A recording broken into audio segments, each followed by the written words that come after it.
Day 8 of prep series. Empty stomach weight వచ్చేసి 55.09. Wait fluctuations common మనకి, అప్పుడు ఒకసారి తగ్గుతుంటే పెరుగుతూ ఉంటుంది.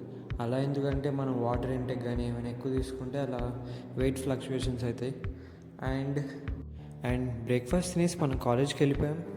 అండ్ మళ్ళీ మనం లంచ్ టైంకి వచ్చాం. అండ్ లంచ్ టైంలో రైస్ అండ్ కొన్ని కర్రీస్ వేసుకున్నాం అండ్ ఎగ్స్ వేసుకున్నాం. అండ్ ఈవినింగ్ వచ్చేసాం మనం, ఇక లెట్స్ గో. అండ్ ఈరోజు మన ఫుల్ అప్పర్ బాడీ చాలా ఇంటెన్స్గా జరిగింది. అండ్ రేపు మన యాక్టివ్ రెస్ట్ డే కాబట్టి, and Sunday rest day. 2 days మనం రెస్ట్ తీసుకుంటున్నాం. అండ్ వర్కౌట్స్ చాలా ఇంటెన్స్ జరిగాయి. అండ్ మనం ఎలా ప్రోగ్రెసివ్ ఓవర్లోడ్ చేస్తున్నామంటే, first set 2 kgs or 4 kgs, and second set 5 kgs, and third set 7.5 kgs.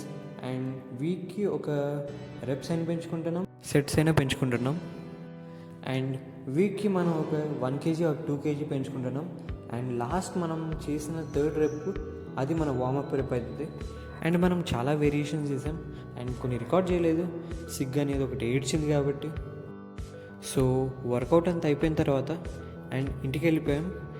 అద్దం ముందు లైట్గా ఆర్మ్స్ కండిషన్ చూసుకోండి మీరే. యాక్చువల్గా చెప్పాలంటే ఇది మన లైట్గా సాటిస్ఫై అయిన డే.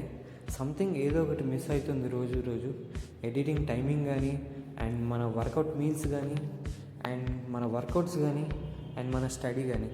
ఈరోజు కొంచెం లైట్గా బ్యాలెన్స్ అయినాయి. అండ్ రోజు ఇలానే ఉండాలని కోరుకుంటూ, అండ్ మన last meal eggs, carrot, soya add చేసుకున్నాం. అండ్ ఇంకా మన ప్రీ వర్కౌట్ మీల్ కానీ అవి కానీ రికార్డ్ చేయలేదు. అండ్ ఈరోజుకింతే, ఉంటా, బై, పీస్.